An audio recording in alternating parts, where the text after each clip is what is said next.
Siguro kung mahilig ka sa mga kwentong kababalaghan, imposibleng hindi mo na-encounter yung mga kwento tungkol sa Biringan. Ikaw, matanong ko lang, gusto mo bang makapunta sa Biringan? Mag-ingat-ingat ka kasi may mga nagkasabi na hindi siya yung paraiso na inaakala ng karamihan.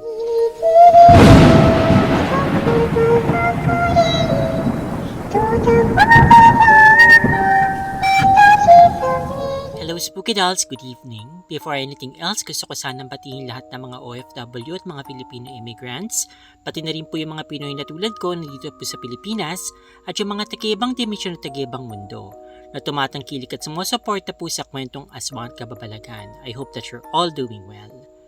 Okay guys, so huwag na natin patigalin, basahin na po natin ang story natin para sa video na ito.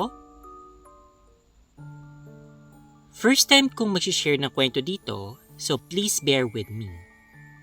Year 2014, umuwi kami sa summer ng pamilya ko. Hindi ko pa alam ang kwento noon tungkol sa Biringan kasi bata pa ako.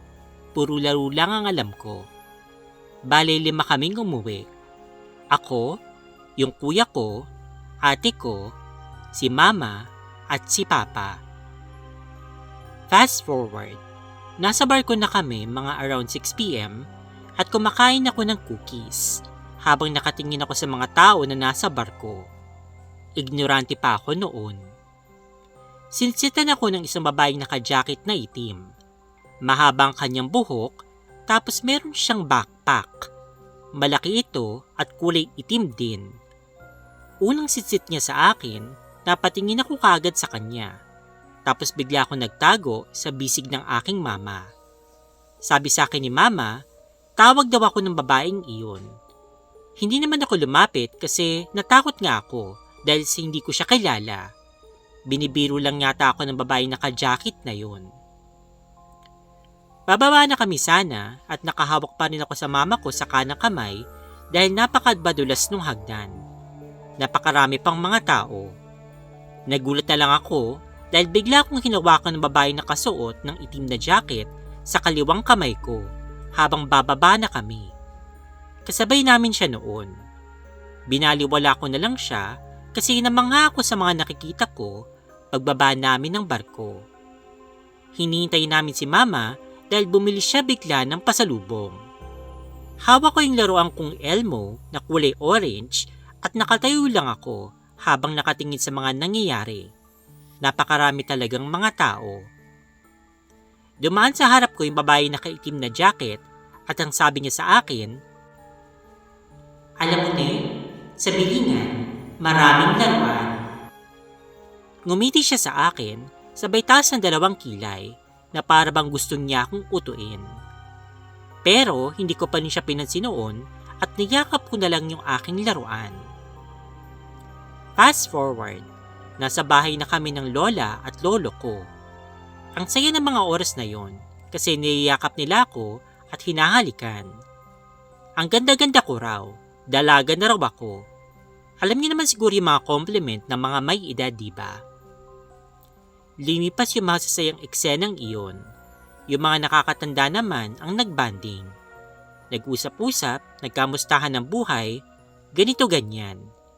Si ate at kuya nasa kwarto ni lolo at naglalaro sila kasama ng ibang mga pinsan namin. Ako naman, naghahanap ako ng magagandang laruan sa bahay na yon kasi puro truck at kotse ang laruan na nakikita ko. Hindi ko naman hilig ang mga yon. So lumabas na lang ako at tinignan ko kung anong meron sa labas. Pagkalabas ko, puro puno at halos talahiban. Hawak ko pa rin yung laruan kong si Elmo tapos napapasabi pa ako sa sarili ko na sana ay dinala ko na ng lahat ng laruan ko hanggang sa nakita ko ulit yung babae na kasabay namin sa barko. Naka-jacket pa rin siya na kulay itim, pati nakasuot pa rin sa kanya yung kanyang itim na backpack. Tinawag ako sa nickname ko. "Deng, maraming laruan sa amin dito sa Biringan. Masasarap yung pagkain. Marami kang makakalaro." Nagtaka naman ako kasi alam niya yung aking nickname. Deng talaga kasi yung nickname ko kahit sa bahay o sa labas. Bali lumapit na ako sa kanya. Wala pa nga akong suot sa tsinelas noon. Pero hindi ako nagsasalita. Basta nakatitig lang ako sa kanyang muka. Napakagandang babae niya kasi talaga. At saka napakahaba ng kanyang buhok. First time kong makakita ng ganong kagandang muka. Nagtitigan lang kami ng parang mga 3 seconds tapos bigla niyang hinawakan yung kamay ko sa kaliwa.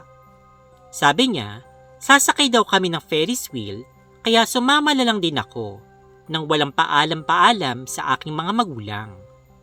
Dinala niya ako sa may talahiban. May isang malaking puno na may buta sa gitna at sang sabi niya, tatalon daw ako doon. Nandun daw yung lahat ng masasayang mararanasan ko. Walang ano-ano, tumalo naman nga ako doon at nabitawan ko ang aking laruan. Pagtalong ko at pagmulat ko, ibang-iba na yung nasa paligid ko. Lahat ng mga damo at puno, naging mga building. Napakaingay ng mga tao. Nagtatawanan ng lahat at parang ang yayaman nila dahil lahat may gintong kwintas, hikaw, singsing, rilo, at iba pang mga alahas. Napatingin ako sa aking sarili kung ako ba talaga yung nandoon sa oras na yon. Ngunit pagtapos kong tingnan yung sarili ko, saktong nakita ko yung babaeng naka-jacket na black na may hawak siyang kulay itim na ubas at ubas din na puti. Pinapapili niya ako kung ano daw ang kakainin ko pero hindi ako nagsasalita at tinitingnan ko lang yung mga tao nagpa-party-party at nagtatawanan. Binuhat ako bigla ng babae at nilapit niya sa akin yung ubas at tinanong ako ulit. Tinuro ko yung ubas na puti pero lumingon ako kaagad sa likuran ko kasi nandun na yung Ferris wheel. Kinalapit ako ng babae at pagharap ko, nakasubsob na ako sa talahiban at nasa ulo ko yung aking laruan. Hindi ko maisip kung totoo ba talaga yung nangyari sa akin na makakita na para bang paraiso at may mga napakayamang mga tao. Ang gaganda at ang gagwapo talaga nila. Medyo madilim nga lang yung lugar at nawala yung punong malaki kung saan ako tumalon. Hinanap ko sila mama habang umiiyak ng malakas. Tumalon-talon pa nga ako dahil sa sobrang takot ko. Umambon pa noon kaya lalo akong natakot. Napahagulgul talaga ako sa iyak. Ginising ako ng mama ko at kinurot dahil iyak daw ako ng iyak habang natutulog at parang kinakapos daw ako sa paghihinga. Pagmulat ko, sobrang nag-aalala na palang lahat sa akin dahil bukod daw sa napakahaba daw ng aking tulog, halos magwala na raw ako sa kakaiyak habang ako'y natutulog. Pagmulat ko noon, nandun silang lahat sa dating kwarto ng papa ko kung saan daw ako natulog. Hindi ko alam kung panaginip lang ba yun o totoo talagang nangyari sa akin. Hanggang ngayon, kapag kinakwento ko ito sa mga tao dito sa bahay, naniniwala naman sila sa akin. Baka raw nakapunta nga talaga ako sa Biringan, ngunit hindi ako pinatagal dahil kulay itim daw na ubas ang aking pinili, kaya pinalabas ulit ako. Kung itim daw kasi yung tinuro ko, baka daw hindi na ako nakabalik. Palaisipan talaga sa akin yung nangyaring iyon, magpasa hanggang ngayon. Naalala ko kasi na hindi naman ako natulog pag uwi namin doon. Kasi niyakap-yakap pa ako ng lolo't lola ko at naganap nga ako na malalaro ko. Kinuwento ko yan kay lolo't lola pagkatapos ng pangyayari at ang sabi ni lola, si Carolina daw yung babaeng humawak sa akin papuntang Biringan. Totoo daw talaga kasi talaga yung Biringan. Nung medyo nagkaedad na ako, saka ko naunawaan ang kababalagan sa Biringan sa Samar. Since medyo maikli yung kwentong ating binasa, basahin po natin itong panibagong story. Hello po, just call me Michelle. Please bear with me kasi hindi ako fluent mag-Tagalog. In all honesty, hindi talaga ako naniniwala sa mga multo and other bad spirits kasi pinalaki ako na isang Seventh-day Adventist. Our religion taught us na kathang isip lang sila. Pero matatakotin talaga ako. Kaya pinagdadasal ko talaga na if ever may mga multo kahit maramdaman ko sila, wag lang magpapakita kasi baka magka-heart attack ako kahit wala akong sakit sa puso. Taga Mindanao pala ako. Sorry kung medyo mahabang aking introduction. To begin my story, may isang auntie ako na sobra kong hinahangaan. Super close din kami. Siya yung pinakabunso sa 6 na magkakapatid nila mama. Tawagin na lang po natin siya na Auntie Shane. Hindi niya tunay na pangalan. Putol pala yung left leg niya kasi meron siyang gangrene. According sa Google, gangrene is a death of a body tissue due to a lack of blood flow or serious bacterial infection. Gangrene commonly affects the arms and legs, including the toes and fingers.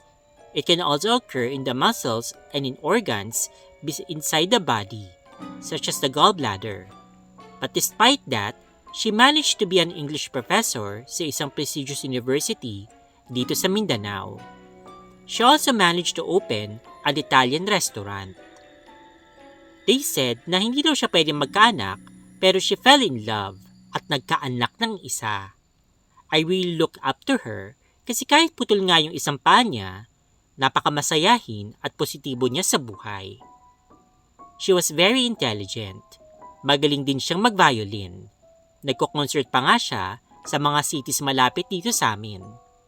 Nangyari ito noong 2003 to 2004. Nakalimutan ko na yung eksaktong year, basta second year college ako that time. Yung auntie ko ay lumala ang kanyang kondisyon. Dinala siya sa isang kidney institute doon sa Manila. Then binilik siyang i-hospitalize sa isang ospital dito sa Mindanao. Doon na siya palagi sa ospital dahil lumala na yung health condition niya. Hindi ko napapangalanan yung city namin just to protect our privacy. To make the long story short, that year, hindi ko siya parating ma-visit sa ospital kasi dumaan yung midterms namin. Every time na binibisita ko naman siya, may mga advices siya sa akin. Ang isang advice na hindi ko makakalimutan ay yung wag masyadong mag-plan sa future ng aking boyfriend. May boyfriend kasi ako that time, but I knew in my heart that I belong to the LGBTQ+ community. Sorry if nasali ko pa yung kwentong yun.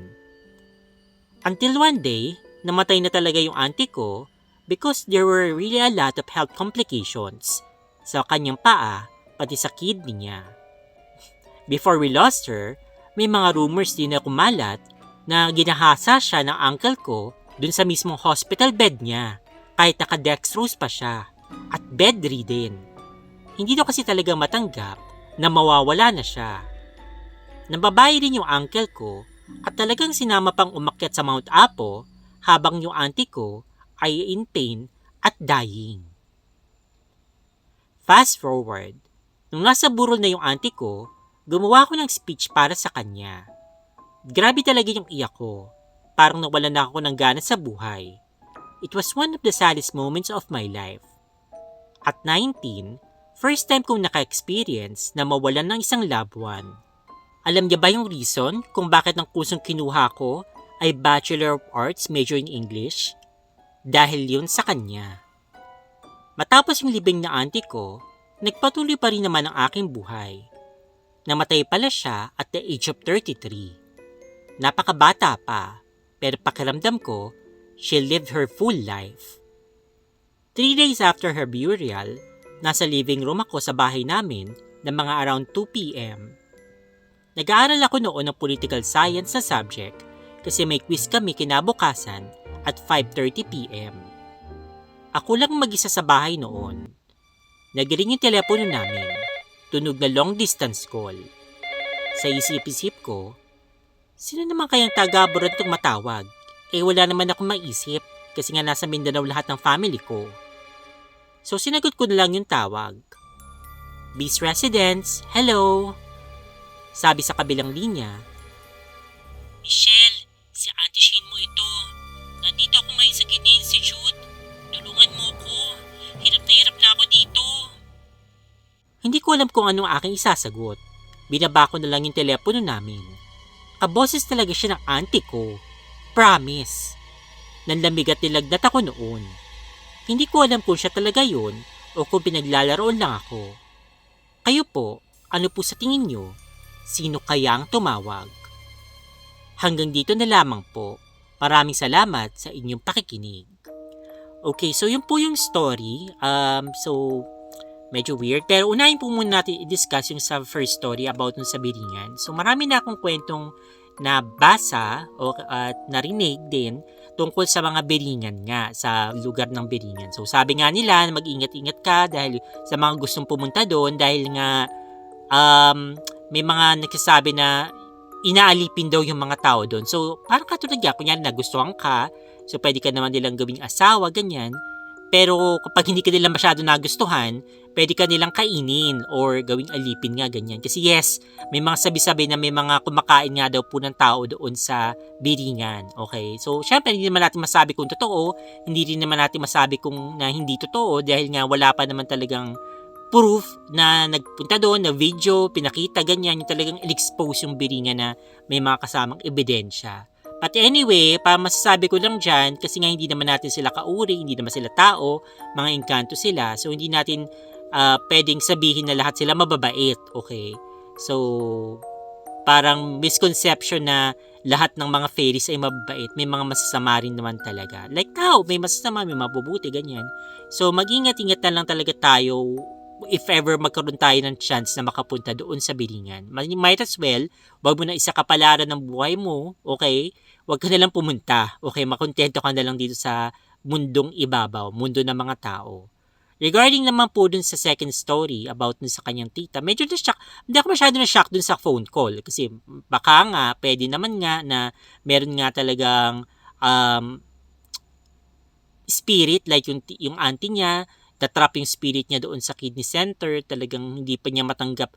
Although sa palagay ng sender ay she live out her full life, maybe hindi talaga ganun ang nangyari. So medyo siguro masama pa rin yung loob ng tita niya, gusto niyang mabuhay pa, ayaw pa niya pang mamatay. Kasi 33 is napakabata, Diyos ko. Mas matanda pa ako dun, my God.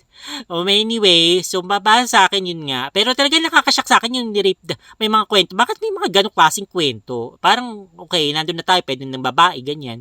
May mga ganon naman talaga. Hindi sa sinasabi ko na normal yun, pero ang sa akin naman, yung ganun baka grabe, ganun baka obsessed tong tito niya dito sa tita niya na habang nasa hospital bedridden, nasa hospital, may dextrose, ay ginahasa. Diyos ko, nakakapangila. Yun ang nakakapangilabot na kwento. My God, talagang patanayo ang ka ng balahibo kasi hindi mo ma-imagine may makakagawa ng ganung kasama.